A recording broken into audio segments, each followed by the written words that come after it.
Masjidil Haram. Sebelum Adam dan Hawa turun ke bumi, Ka'bah telah diletakkan dan para malaikat telah bertawaf mengelilinginya sambil bertalbiyah. Kemudian badai topan menutupinya pada zaman Nuh alaihissalam. Tatkala Yang Maha Tinggi dan Kuasa menghendaki manusia kembali kepada cahaya kebenaran, Dia perintahkan Nabi Ibrahim alaihissalam untuk membawa istri beliau Hajar beserta putra beliau Ismail yang masih menyusuh ke lembah kosong yang kering dari air dan buah-buahan. Di sana keduanya beliau tinggal pulang. Sesampai di jalan beliau berdoa kepada Allah, "Wahai Rabb kami, sesungguhnya aku telah menempatkan sebahagian keturunanku di lembah yang tidak mempunyai tanam-tanaman di dekat rumah Engkau, Baitullah, yang dihormati. ربنا إني أسكنت من ذريتي بواد غير ذي زرع عند بيتك المحرم ربنا ليقيموا الصلاة فاجعل أفئدة من الناس تهوي إليهم وارزقهم من الثمرات لعلهم يشكرون."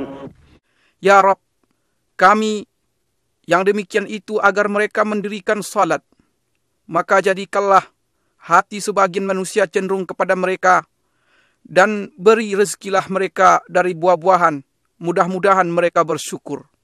Sebagai pengabulan doa Nabi Ibrahim, terpancarlah air Zam-Zam, mata air suci untuk Ismail dan ibunya Hajar.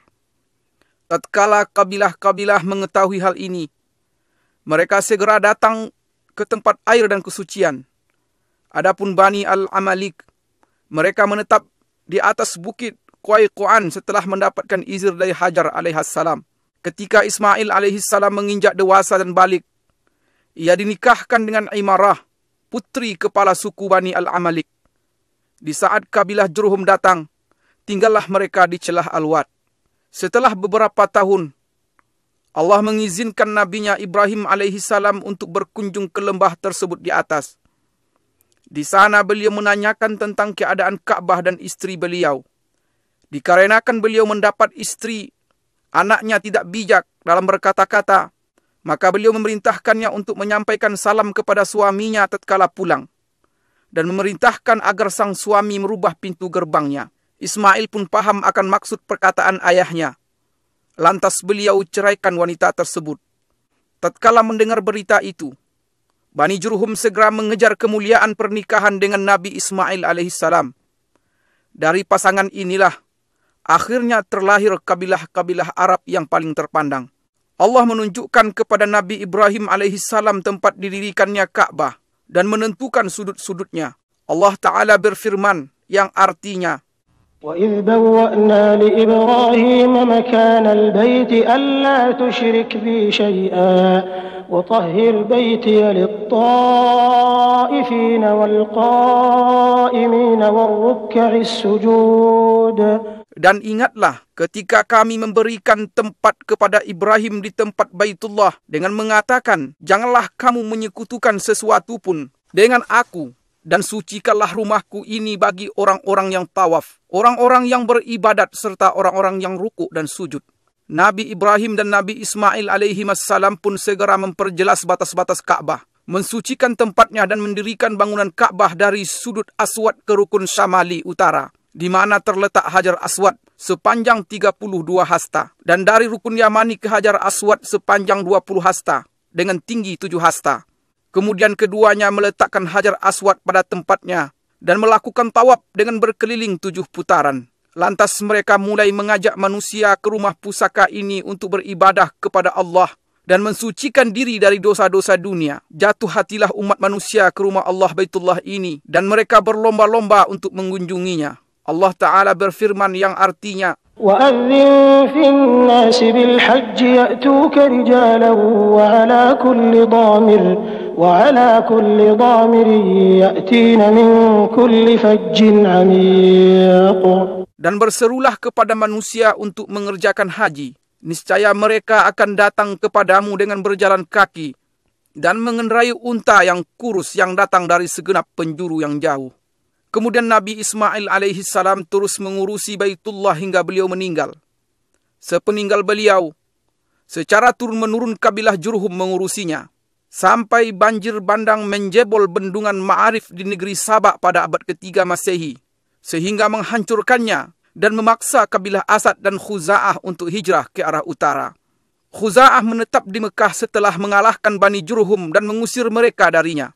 Lantas Amr bin Luhai merubah agama Allah yang lurus dan menggantikannya dengan penyembahan patung dan berhala, serta mewajibkan orang-orang yang haji berkorban untuknya. Jadilah tawaf di Baitullah sekedar muka dan tasdiyah, yaitu tepuk tangan dan siulan. Keadaan ini terus berjalan sampai kedatangan Qusay bin Kilab bin Murrah, yang termasuk keturunan Nabi Ismail alaihissalam pada pertengahan abad ke-5 Masehi. Maka kepemimpinan dan pengurusan Mekah pun diserahkan kepadanya. Dengan inilah berawal era Quraisy dan tersebarlah marga-marga Quraisy di penjuru kota Mekah. Rumah-rumah dari tanah liat dan batu menggantikan rumah-rumah dari bulu-buluan.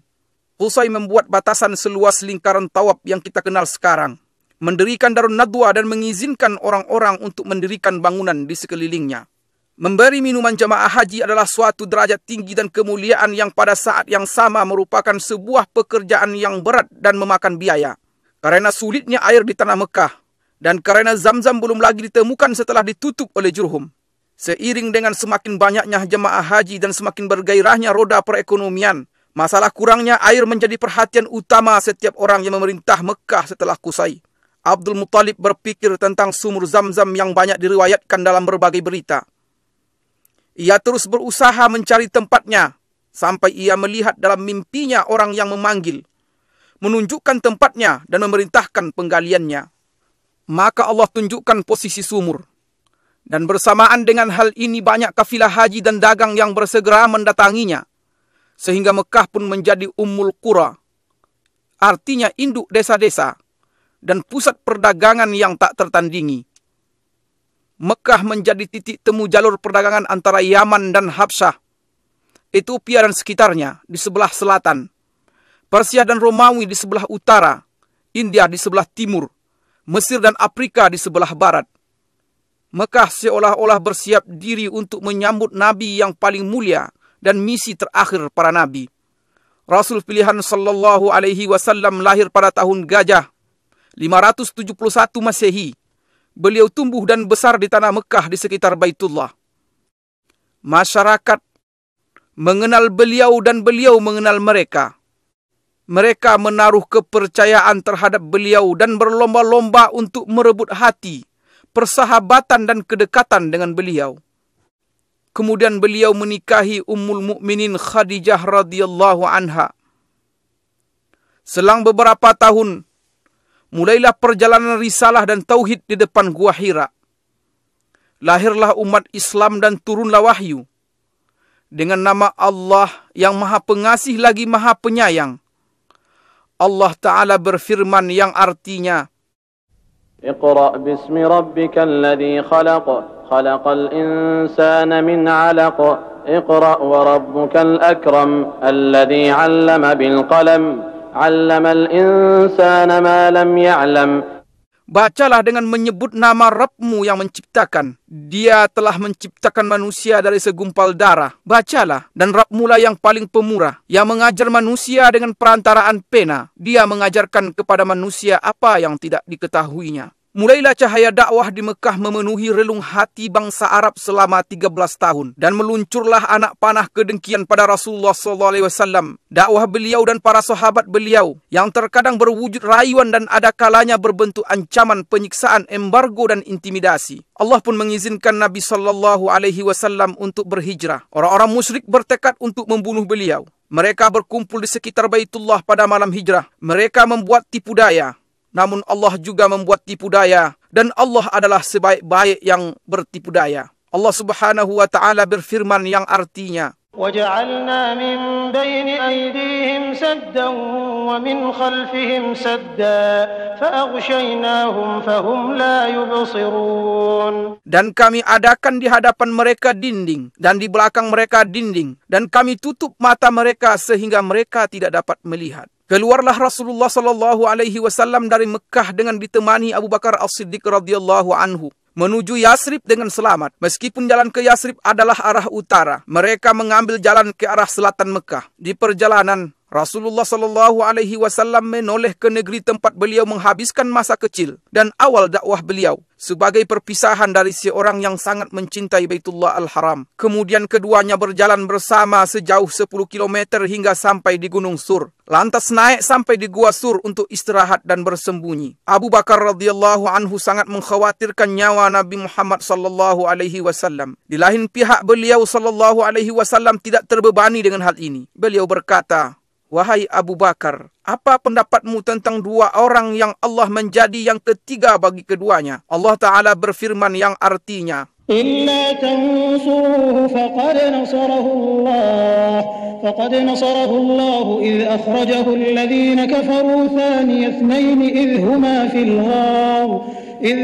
في الغار إذ يقول لصاحبه لا تحزن إن الله معنا. Jikalau tidak menolongnya, maka sesungguhnya Allah telah menolongnya, yaitu ketika orang-orang kafir musyrikin Mekah mengeluarkannya dari Mekah. Sedang dia salah seorang dari dua orang ketika keduanya berada dalam gua. Di waktu dia berkata kepada temannya, "Janganlah berduka cita, sesungguhnya Allah bersama kita." Wajah Rasulullah sallallahu alaihi wasallam menghilang dari Mekah selama 6 tahun. Akan tetapi kerinduan beliau kepada Baitullah tidak pernah hilang dari hati beliau walaupun sehari pun. Pada suatu hari di tahun 6 Hijriah, beliau keluar bersama 6.500 sahabat dengan maksud umrah. Binatang kurban mereka ada di depan mereka dan mereka tidak membawa senjata selain pedang. Tatkala Quraisy mengetahui kedatangan Rasulullah dan para sahabat beliau, mereka menghalangi dengan 200 pasukan berkuda untuk melarang rombongan Nabi SAW melakukan umrah dan ibadah. Maka Nabi SAW memerintahkan rombongan umrah untuk berputar haluan menuju celah Al-Murad, pintu masuk ke dataran Hudaybiyah di sebelah barat Mekah. Dengan demikian Khalid bin Walid dan pasukan berkudanya tidak bisa melakukan apa yang mereka inginkan. Kemudian Nabi SAW mengirimkan utusan kepada Quraisy untuk meminta agar diizinkan umrah. Utusan ini kembali dengan terlambat dan diisukan bahwa mereka telah dibunuh agar tersebar desas-desus dan kekacauan. Maka di bawah pohon Ar-Ridwan di Hudaybiyah, penyeru kaum muslimin menyerukan kepada baiat Rasulullah SAW untuk memerangi Quraisy. Kala itu, gentarlah Quraisy dan mereka mengumumkan keinginan mereka untuk berdamai dengan kaum muslimin dengan syarat-syarat yang diterima oleh Rasulullah SAW. Akhirnya kaum muslimin pulang dengan perjanjian Hudaybiyah untuk melakukan umrah pada tahun yang akan datang. Pada tahun ke-8 Hijriah, Quraisy melanggar perjanjian. Maka Rasulullah SAW memerintahkan umat Islam untuk berangkat ke Mekah dalam 4 pasukan. 1 pasukan pembuka, 1 pasukan berputar dari arah bawah Mekah di sekitar Jabal Umar. Pasukan ketiga masuk dari arah barat melalui puncak Bukit Uaikan. Dan yang keempat berjalan sejajar dengan Jabal Hindi. Rasulullah SAW memerintahkan pemasangan bendera perang di perbatasan arah depan Masjidil Haram.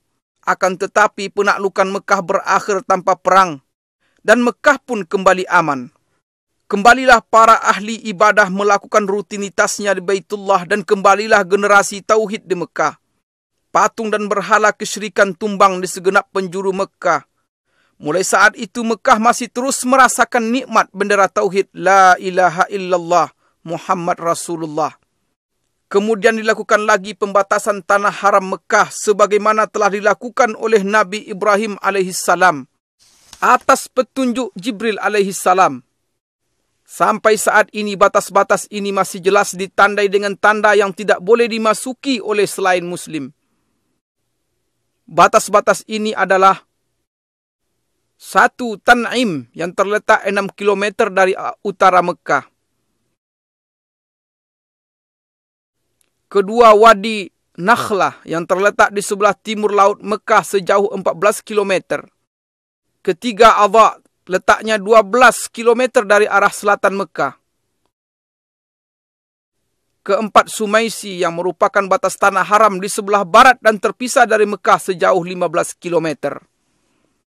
Di dalam Al-Quranul Karim, Mekah Al-Mukarramah disebut di beberapa ayat dengan nama yang berbeda-beda.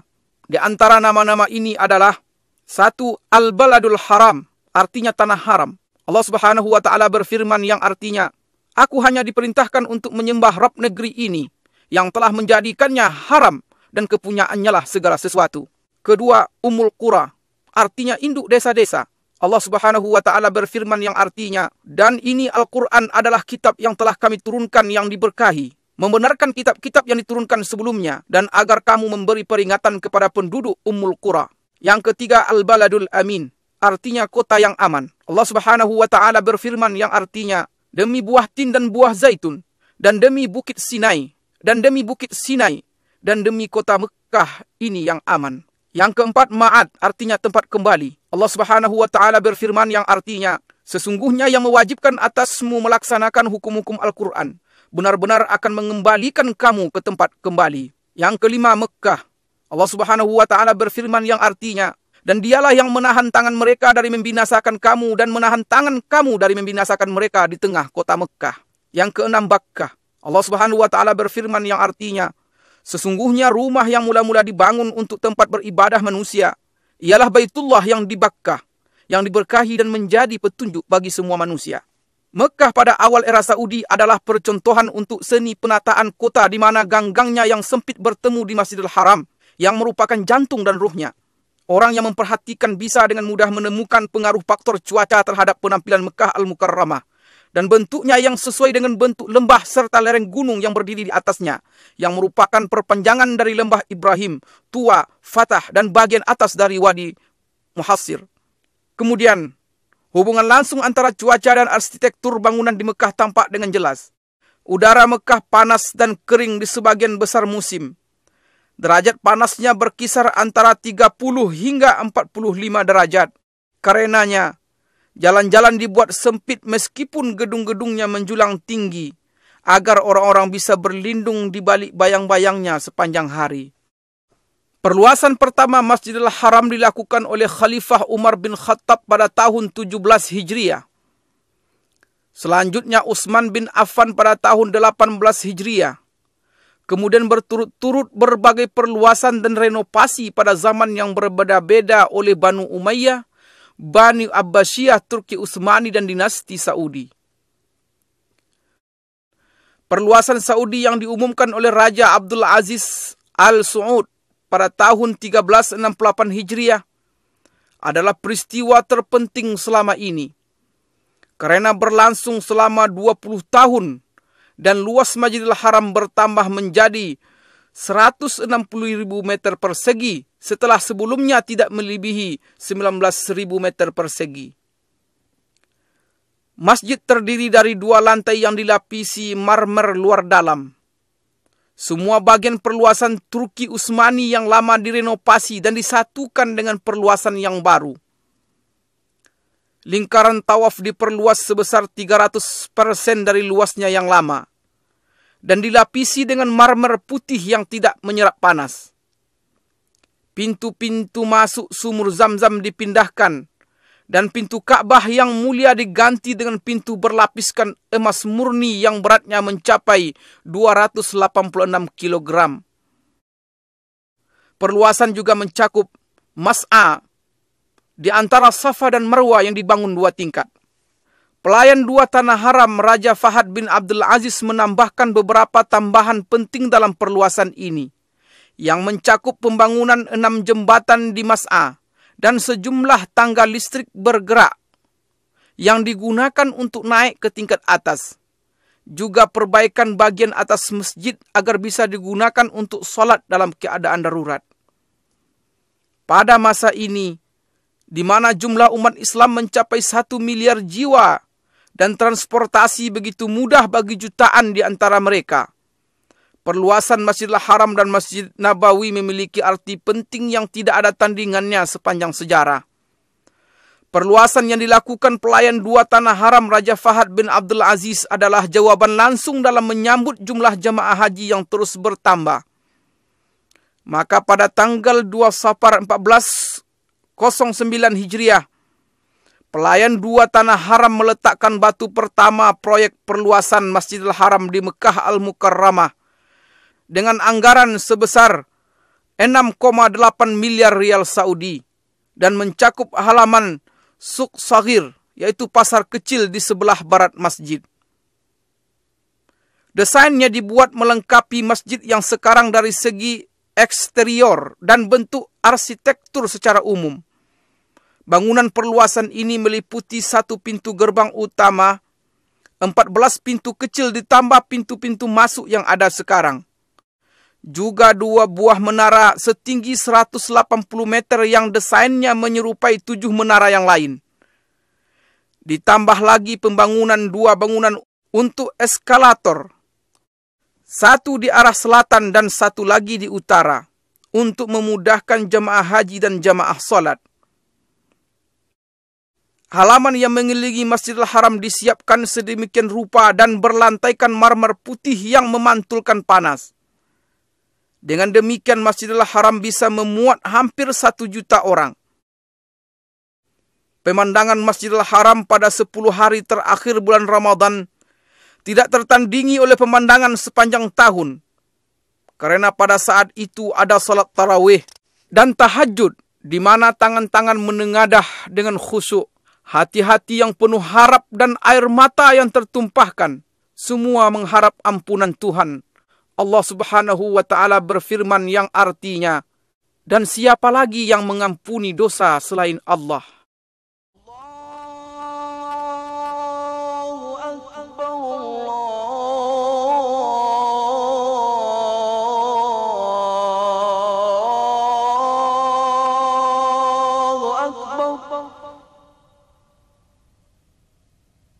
أشهد أن لا إله إلا الله.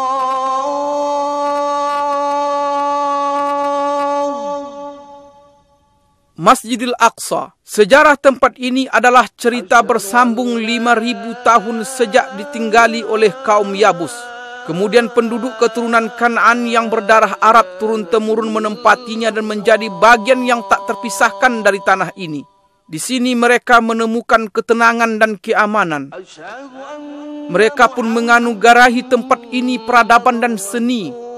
Dan tempat ini membalas dengan aliran kebaikan dan barakah seolah-olah seperti pohon zaitun yang merupakan simbol cinta dan anugerah. Sepanjang masa ini, kota ini telah mengalami lebih dari 25 peperangan yang semuanya bisa dilewati. Dan kota ini beserta penduduknya yang baik tetap bertahan dan menjadi simbol sejarah serta peradaban manusia. Kota ini berbeda dari kota-kota yang lain. Disinilah jembatan yang menghubungkan bumi dengan langit pada malam Isra dan Mi'rajnya. Disinilah sungai yang mengalir dari kesucian dan cahaya terang di hati para pencinta yang menjatuhkan bayangannya di atas bebatuan, tempat tinggal dan nama-nama.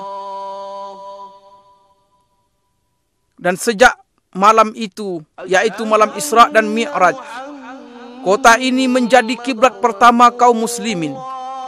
Mereka menghadap ke arahnya dengan hati mereka sebelum melihatnya dengan mata. Ia telah menetap di sanubari umat Islam sebelum mereka tinggal di dalamnya. Maka bangkitlah suatu kerinduan untuk selalu bersama. Di sini dan dari Gunung Al-Mukabbir di tahun 636 Masehi, Khalifah Umar bin Khattab melontarkan takbir bersejarahnya, di mana terlihat oleh beliau bahwa kunci kota suci ini diserahkan dan manusia seluruhnya menerima isi surat perjanjian Umar. Sejarah masih terus teruji dengan panasnya rangkaian peristiwa, dan kota suci ini pada masa Islam mengalami puncak kemajuannya dalam peradaban dan peran kemanusiaan. Bagaimana tidak? Sedangkan penakluknya yang pertama, Nabi Muhammad SAW bersabda, "Satu golongan dari umatku akan terus berada di atas kebenaran. Mereka menang dan unggul atas musuh-musuh mereka. Orang yang menyelisihi mereka tidak membahayakan mereka. Tidak pula kesusahan menimpa mereka sampai datang kepada mereka perkara Allah," artinya kematian. Sedangkan mereka dalam keadaan seperti itu. Para sahabat bertanya, "Di manakah mereka wahai Rasulullah?" Beliau menjawab, "Di Baitul Maqdis dan sekitarnya."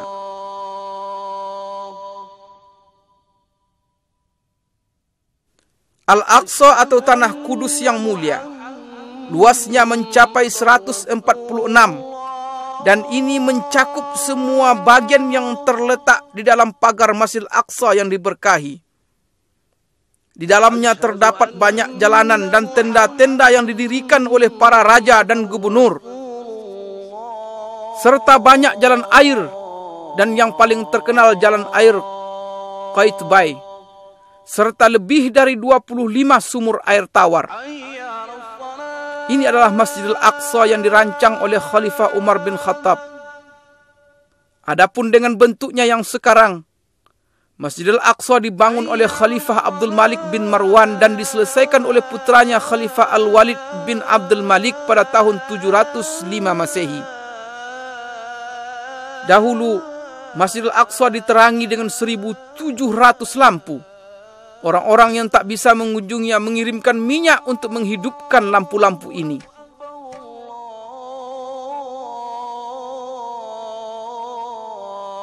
Di tempat ini terdapat kubah-kubah indah yang mendunia, yaitu Masjid Qubbatus Sakhra yang disepakati oleh semua ahli sejarah sebagai bangunan paling indah di atas muka bumi.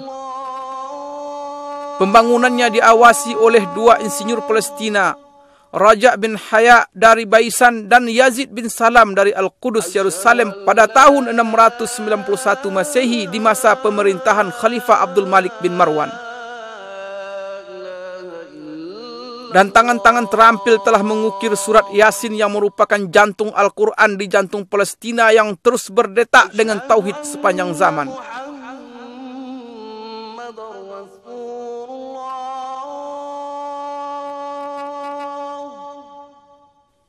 Masjidil Aqsa memiliki 10 pintu. Dan kota Al-Qudus yang sekarang disebut dengan Al-Baldah Al-Qadimah, artinya kota lama, memiliki 7 pintu.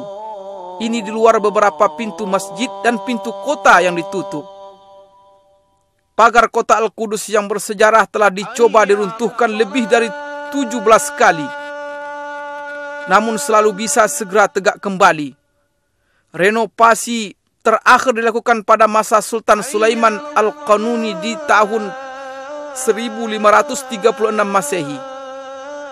Al-Qudus dikelilingi oleh 4 menara tinggi dan 34 menara biasa. Di sini, di setiap jengkal dan pojok terdapat barakah, ketinggian dan keindahan menara-menara yang ramah dengan panggilan langit. Kubah-kubah yang tersohor di jalan-jalan ketinggian. Mihrab-mihrab yang salat di dalamnya tidak menunjukkan selain kesucian. Dan tempat-tempat duduk yang mengingatkan kepada orang-orang berbudi.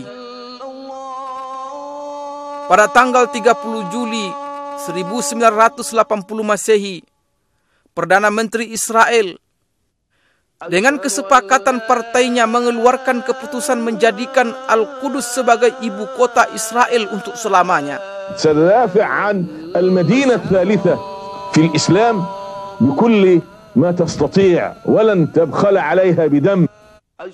Kita akan pertahankan kota ketiga Islam ini dengan segala kemampuan dan tidak akan keberatan untuk menumpahkan darah karenanya.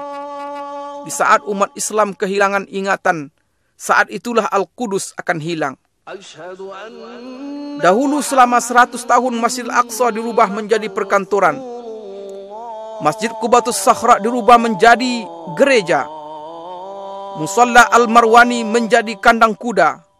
Suara azan tak terdengar lagi. Hingga Allah berkehendak menyiapkan orang yang mengeluarkan kota yang berharga ini dari kotoran, kelaliman dan penjajahan. Datanglah Salahuddin Al-Ayyubi memasuki Al-Qudus setelah perang Hittin pada tahun 1187 Masehi. Dengan mengangkat bendera Tauhid untuk bersujud dan bersujud bersamanya pasukan penakluk yang berjaya mengalahkan berbagai rintangan yang telah menghalangi junjungan kita Nabi Muhammad SAW dan kejayaan beliau.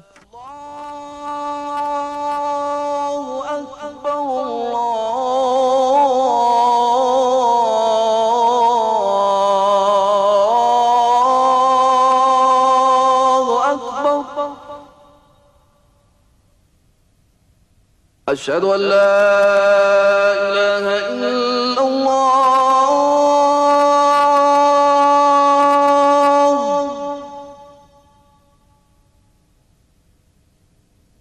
أشهد أن لا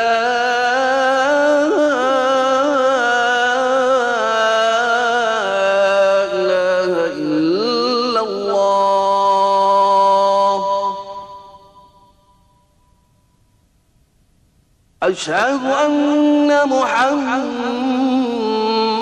رسول الله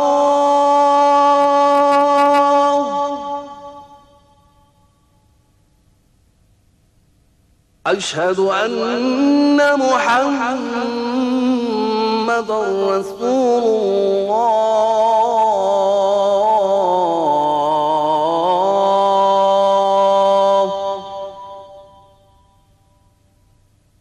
حي على الصلاة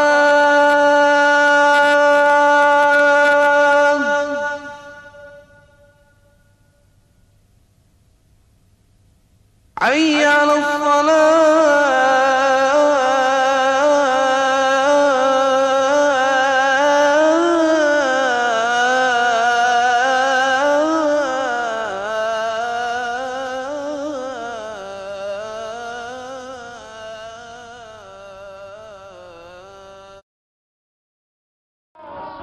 Kota Madinah di antara sejarah dan kemajuan.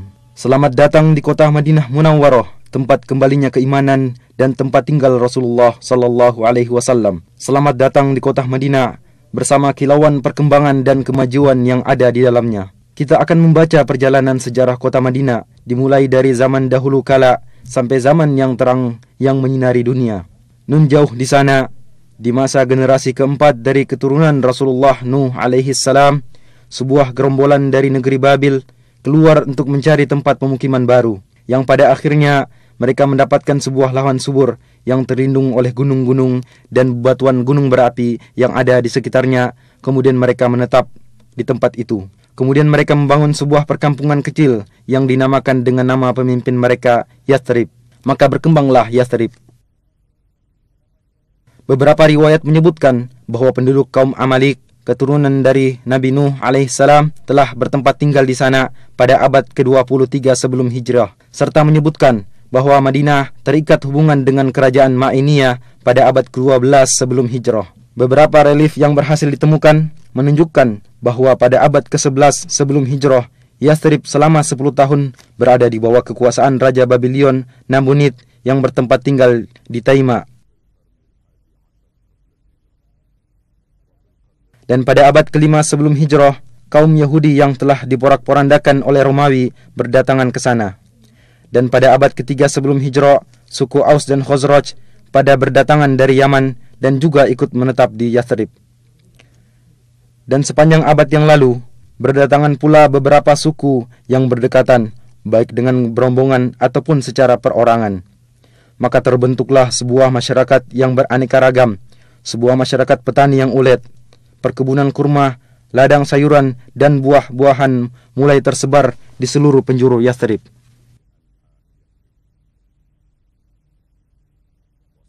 Sehingga kafilah-kafilah dagang yang berpindah-pindah antara negeri Syam dan Yaman singgah di sana untuk membekali diri dengan airnya yang jernih dan kurmanya yang istimewa, serta untuk melakukan tukar-menukar barang dagangan dengan penduduknya. Dan pada tahun 120 sebelum hijrah terjadi sebuah peperangan antara suku Aus dan Khazraj yang semua itu tidak lepas dari muslihat dan tipu daya kaum Yahudi. Peperangan yang terjadi berkali-kali yang dikobarkan oleh rasa iri dan dendam menjadikan kehidupan menjadi kacau dan menyebabkan kebanyakan orang merasa jemu dengan keadaan yang ada, sehingga mereka dengan penuh rasa sabar menunggu terjadinya sebuah perubahan. Benih jalan keluar dan perubahan mulai muncul pada tahun ketiga sebelum hijrah, ketika pada musim haji beberapa orang dari suku Khazraj bertemu dengan Rasulullah sallallahu alaihi wasallam. Kemudian beliau sallallahu alaihi wasallam mendakwai mereka untuk memeluk agama Islam dan membacakan beberapa ayat-ayat Al-Qur'an kepada mereka. Akhirnya sebagian mereka mengatakan kepada sebagian yang lainnya, "Wahai kaumku, ketahuilah demi Allah, sungguh dia adalah nabi yang dijanjikan oleh orang-orang Yahudi dan jangan sampai mereka mendahului kalian kepadanya." Kemudian mereka berkata kepada Rasulullah sallallahu alaihi wasallam, "Kami tinggalkan kaum kami dan di antara mereka sedang terjadi permusuhan dan perpecahan yang sangat dahsyat. Mudah-mudahan Allah Subhanahu wa taala denganmu mempersatukan mereka." Kemudian mereka kembali ke kota Yathrib dalam keadaan beriman. Pada tahun berikutnya, 10 orang dari suku Khazraj dan 2 orang dari suku Aus berjumpa dengan Rasulullah sallallahu alaihi wasallam. Kemudian mereka menyatakan keislaman dan membaiat Rasulullah baiat Aqabah pertama. Rasulullah sallallahu alaihi wasallam mengutus Mus'ab ibnu Umair bersama mereka untuk mendakwai penduduk Yathrib baik di rumah-rumah mereka atau di perkebunan untuk memeluk agama Islam. Dan akhirnya berkat usahanya sebagian mereka mendapatkan hidayah, di antaranya sebagian pemimpin suku Aus dan Khazraj. Pada musim haji berikutnya 70 orang berangkat menemui Rasulullah sallallahu alaihi wasallam untuk membaiat beliau pada baiat Aqabah kedua. Mereka mengajak Rasulullah sallallahu alaihi wasallam dan para sahabatnya untuk berhijrah dari Mekkah ke Madinah untuk bersama-sama membangun masyarakat Islam pertama. Kemudian kaum muslimin mulai berhijrah menuju kota Madinah. Berikutnya Rasulullah sallallahu alaihi wasallam dan sahabatnya Abu Bakar As-Siddiq berangkat berhijrah, yang mana beliau bagaikan bulan purnama yang datang menerangi kota Madinah.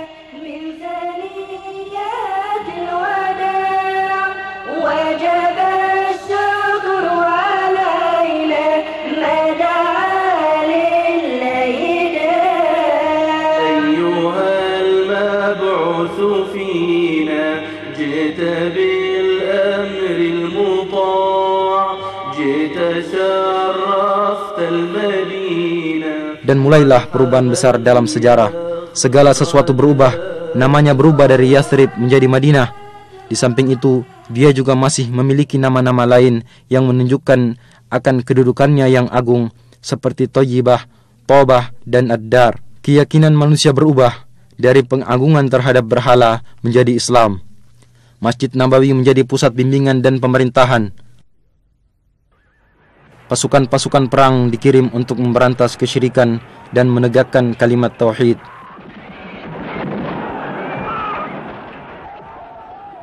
Pada tahun kedua Hijriah, di tempat sejauh 160 km dari kota Madinah, terjadi perang Badar.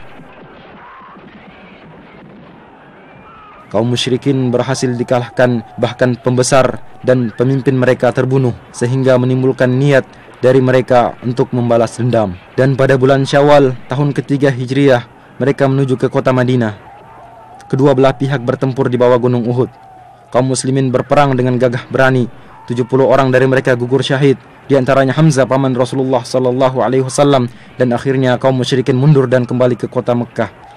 Dan pengiriman pasukan dan peperangan yang terus-menerus menyebabkan kaum musyrikin tersakiti, sehingga suku Quraisy bersekutu dengan suku musyrikin lainnya, dan pada tahun kelima Hijriah mereka kembali berangkat menuju ke kota Madinah dengan harapan mampu menghancurkan masyarakat Islam.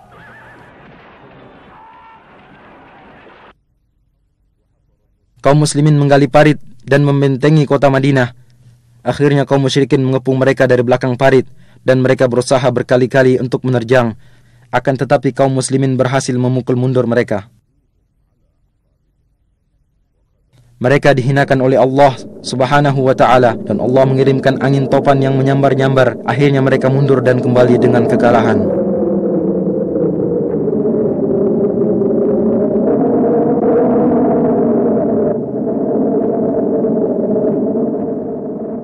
Sepanjang masa Nabi sallallahu alaihi wasallam, kemudian zaman Khulafaur Rasyidin, Madinah merupakan ibu kota negara Islam yang luas. Kaum muslimin datang berduyun-duyun ke kota Madinah untuk bertemu dengan Rasulullah sallallahu alaihi wasallam dan para Khulafaur Rasyidin setelah beliau, serta menunaikan solat di Masjid Nabawi.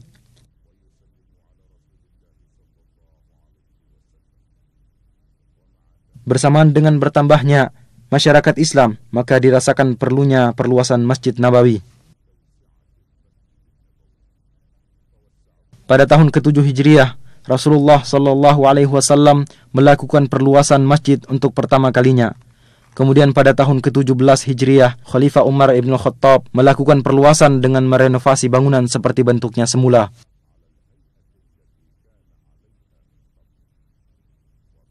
Pada tahun 30 Hijriah, Khalifah Uthman ibn Affan merenovasi bangunan dengan menggunakan batu berukir dan memperluas areal masjid. Dan di Masjid Nabawi diatur pasukan-pasukan untuk berdakwah dan membuka wilayah. Maka agama Allah menyebar di segenap penjuru Jazirah Arab dan di Syam, Irak, Mesir, serta bagian utara benua Afrika.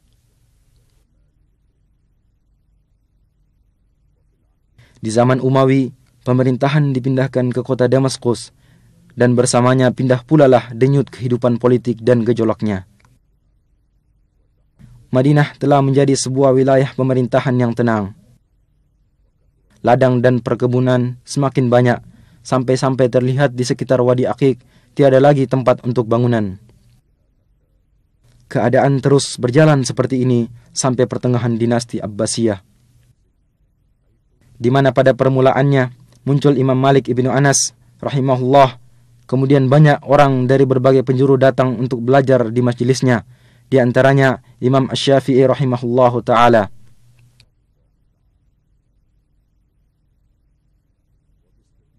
Dengan pengecualian fitnah dan gejolak yang terjadi pada abad pertama dan kedua, Madinah adalah sebuah kota yang tentram dan penuh dengan nuansa ilmu. Kaum muslimin berbondong-bondong datang ke kota Madinah untuk menunaikan solat di Masjid Nabawi.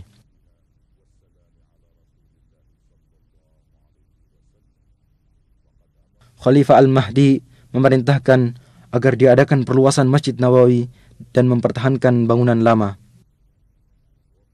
Dan pada abad ketiga Hijriah, mulailah muncul kemerosotan dalam berbagai aspek kehidupan, di mana bangunan-bangunan berkurang, istana-istana yang terletak di Aqiq mulai ditinggalkan, dan keamanan menjadi kacau.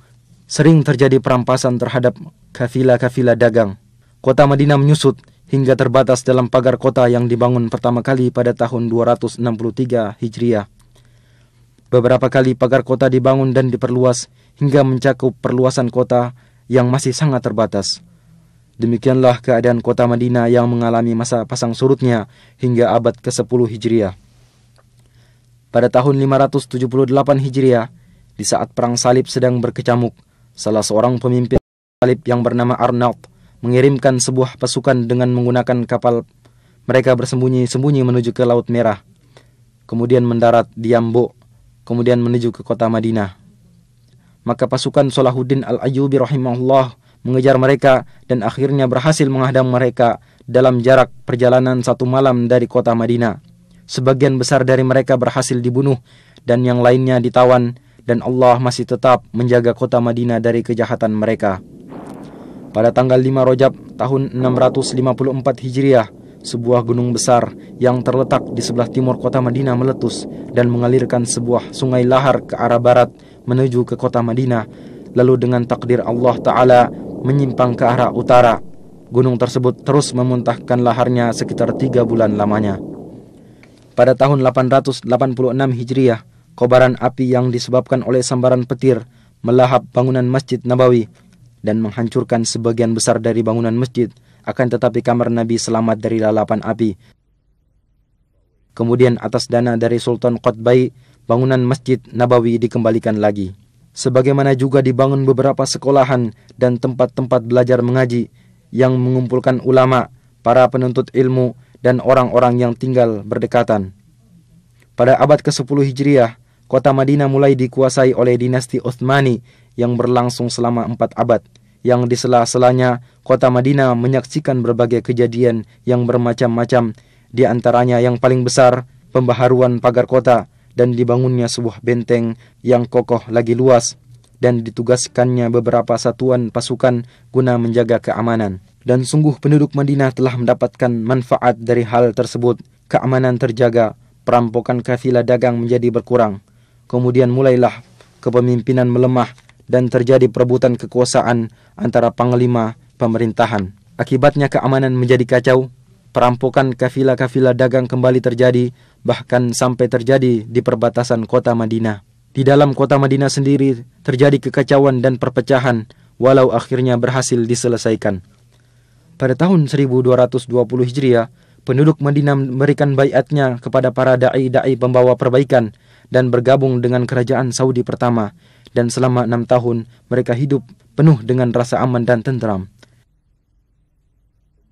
Kemudian Tulun Basha bin Muhammad Ali Basha berhasil merebut kota Madinah yang kemudian mengembalikannya lagi kepada kerajaan Utsmaniyah. Lalu pada tahun 1265 Hijriah dimulailah pembaharuan dan perluasan bangunan Masjid Nabawi yang menelan waktu 12 tahun, dan akhirnya muncullah sebuah bangunan baru yang indah dan unik.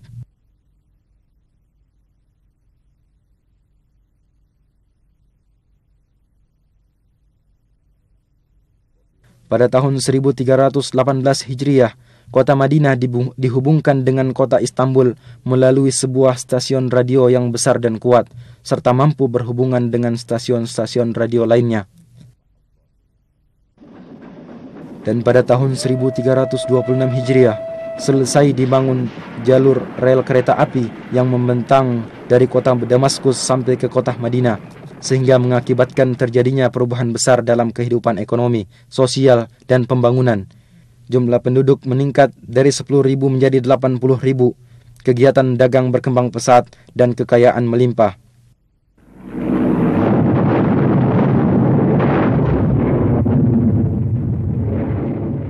Akan tetapi pada tahun 1334 Hijriah, mulailah saat-saat yang berat dan keras dari perjalanan kota Madinah Munawwarah, dikarenakan mulainya Perang Dunia Pertama.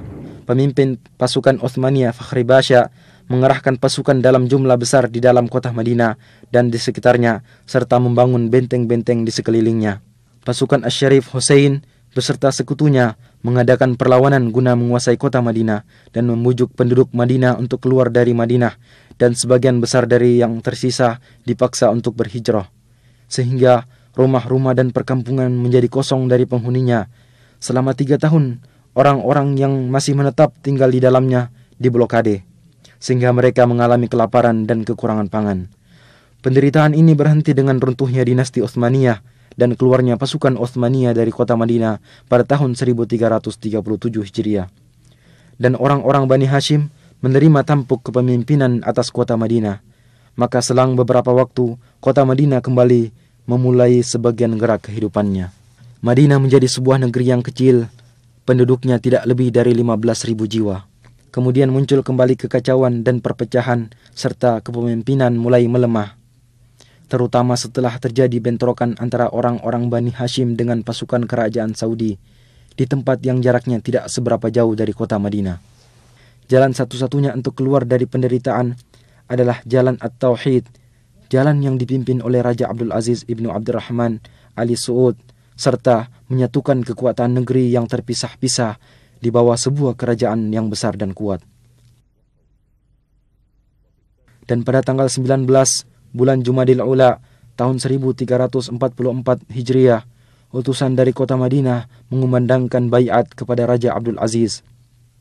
Maka ini adalah titik awal dari perjalanan baru dan kejayaan dari sejarah kota Al-Madinah Al-Munawwarah zaman sekarang, masa-masa tentram, kemajuan serta keberhasilan.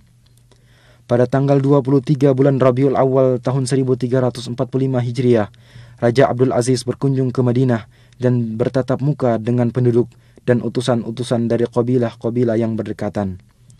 Dan pada tahun 1370 Hijriah, Raja Abdul Aziz memerintahkan untuk diadakan perluasan Saudi pertama. Maka dibelilah tanah-tanah di sekitar masjid dan serambi bagian utara dihancurkan. Kemudian dibangun kembali dan masjid diperluas lebih dari 6.000 meter persegi.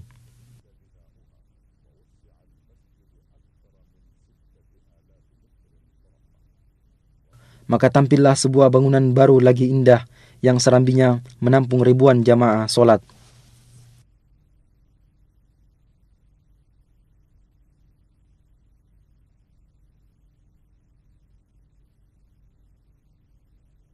Pembangunan mencakup areal yang luas, sehingga luas kota Madinah menjadi berlipat ganda. Tempat-tempat pendidikan pada berbagai jenjang bertambah jumlahnya. Dan pada tahun 1381 Hijriah, dibukalah Universitas Islam Madinah dan mulai menerima anak-anak berbagai negeri Islam dalam jumlah yang cukup banyak guna belajar ilmu-ilmu Islam dan bahasa Arab di sana. Sebagaimana dibukanya cabang-cabang dan fakultas-fakultas di bawah Universitas Raja Abdul Aziz dan Universitas Islam Raja Muhammad Ibnu Saud. Dan di Madinah diterbitkan sebuah majalah untuk pengetahuan umum yang bernama Al-Manhal. Kemudian diikuti oleh harian Al-Madinah Al-Munawwarah dan gerakan menuju pengetahuan umum berkembang pesat. Pada 10 tahun pertama dari abad ke-15 Hijriah, Madinah mengalami perubahan kemajuan yang sangat besar pada segala aspek. Khadimul Haramain Asy-Syarifain Raja Fahd memerintahkan untuk dibentuk sebuah tim khusus yang terdiri dari beberapa menteri guna pembangunan dan pengembangan kota Madinah. Maka pada saat-saat itulah pembangunan mengalami loncatan pesat dan dimulailah proyek-proyek besar, dan di antara yang paling penting, proyek perluasan Masjid Nabawi dan proyek pengembangan pusat perkotaan.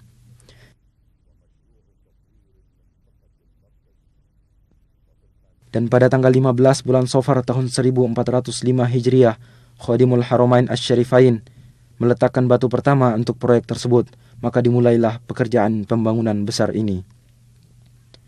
Satu daerah pemukiman penduduk yang berada di sekitar masjid dibebaskan dan para pemilik gedung-gedung diberikan uang ganti rugi dengan penuh, bangunan-bangunannya dimusnahkan. Lalu mulailah penggalian pondasi yang dalam dan pemancangan tiang-tiang besar, yang akhirnya sedikit demi sedikit pembangunan masjid ini dapat diselesaikan. Selama 9 tahun, pekerjaan berjalan siang dan malam, tanpa harus mengganggu pelaksanaan ibadah solat di Masjid Nabawi tersebut. Dan bimbingan serta pengawasan dari Pangeran Abdul Majid Ibnu Abdul Aziz, Gubernur Madinah, memiliki peranan besar dalam pelaksanaan proyek ini secara mendetail. Akhirnya pembangunan selesai dan diresmikan oleh Khadimul Haramain Raja Fahad Ibnu Abdul Aziz pada tahun 1414 Hijriah. Bentuk pembangunan baru ini adalah dengan memperluas bangunan lama sebesar 73.000 meter persegi. Adapun atapnya dirancang sedemikian rupa agar serambi dan ruangannya mampu menampung ribuan jamaah solat. Kemudian di bawah pelataran dibangunlah tempat parkir bagi kendaraan yang mampu menampung 5.000 kendaraan roda 4. Dan di tempat yang terletak sejauh 7 km dari masjid juga dibangun sebuah pusat pendingin udara, di mana melalui pipa besar udara dingin dihantarkan ke Masjid Nabawi. Sungguh Masjid Nabawi telah menjadi sebuah bangunan yang istimewa, di mana di dalamnya para peziarah akan menikmati saat-saat beribadah yang tenang dan menyenangkan. ذلك فضل الله يؤتيه من يشاء والله ذو الفضل العظيم.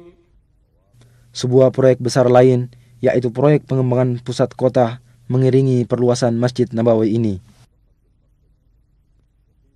Proyek ini dirancang dengan cermat dan terpadu, dan luasnya mencakup 2,5 juta meter persegi, separuhnya untuk bangunan dan separuh lainnya untuk pertamanan, jalan, trotoar, kuburan baki, dan tempat-tempat pelayanan.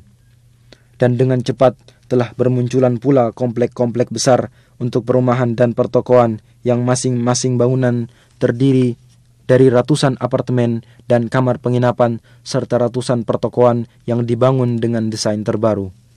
Demikianlah seakan-akan sebuah kota yang dibangun dengan rancangan arsitek dan peralatan modern mengitari Masjid Nabawi. Setiap orang akan merasakan kehidupan yang menyenangkan dan pelayanan yang lengkap.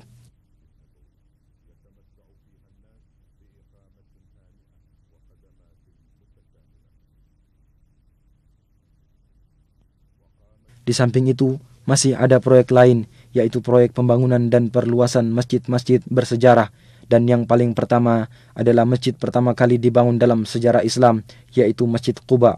Maka Masjid Quba dihancurkan, kemudian dibangun bangunan Masjid Quba yang baru dengan tetap mempertahankan arsitekturnya yang asli. Luasnya ditambah dengan luas halaman luar mencapai 13.500 meter persegi. Daerah sekitarnya diatur sedemikian rupa, sehingga dalam bentuknya yang baru, Masjid Quba menampakkan ciri khasnya tersendiri.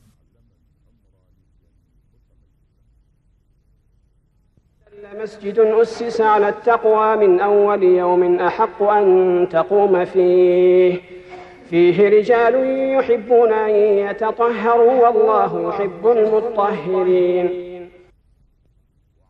Dan di pintu gerbang masuk kota Madinah, tepatnya di daerah Dzul Khulaifah, terletak sebuah masjid kecil tua dan bersejarah, yaitu Masjid Miqat, tempat orang yang hendak haji atau umroh berihram.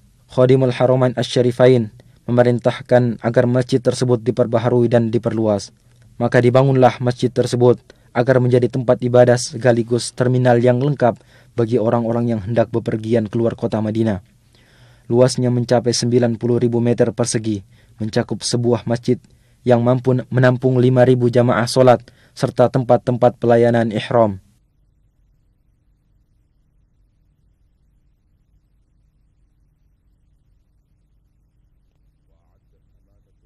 Dinas Tata Kota Madinah membuat perencanaan kota yang membagi kota atas 3 lapis lingkaran. Pada setiap perkampungan dibangun taman-taman agar Madinah tetap subur dan hijau. Keanggunan model yang melengkapi keagungan isi akan semakin menampakkan norma-norma keimanan yang diemban oleh kota ini sepanjang sejarah. Sementara itu, orang yang bertempat tinggal di dalamnya atau berziarah ke sana akan mendapatkan manisnya iman, tempat tinggal yang tenteram, serta ketenangan jiwa.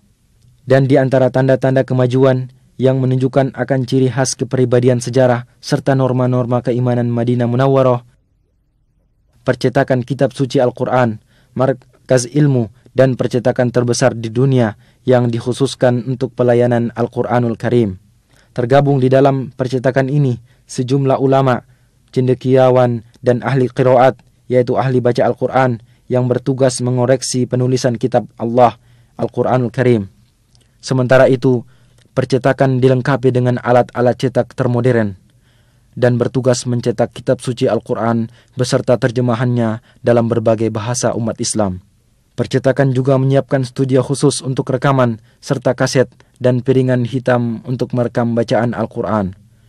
Percetakan ini sampai sekarang telah mempersembahkan lebih dari 130 juta mushaf Al-Quran beserta terjemahannya dalam berbagai ukuran.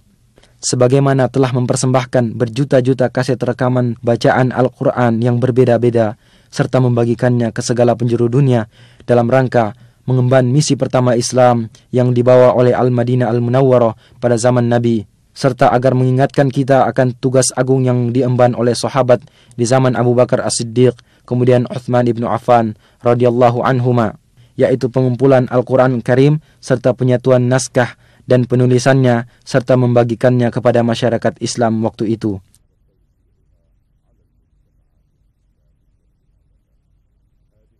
Ini semua adalah tanda-tanda dari kepribadian Al-Madinah Al-Munawwarah agar selalu mengemban kehormatan ini, kehormatan melayani kitab Allah Ta'ala, agar kecintaan terhadap kota Madinah selalu berada dalam sanubari setiap muslim sebagai realisasi atas doa Rasulullah sallallahu alaihi wasallam, "Ya Allah, jadikanlah kami cinta terhadap Madinah sebagaimana cinta kami terhadap Makkah atau lebih. Ya Allah, berikanlah keberkahan pada kota Madinah kami, dan semoga Allah selalu melimpahkan salawat dan salamnya atas Nabi Muhammad, keluarga dan sahabat-sahabatnya."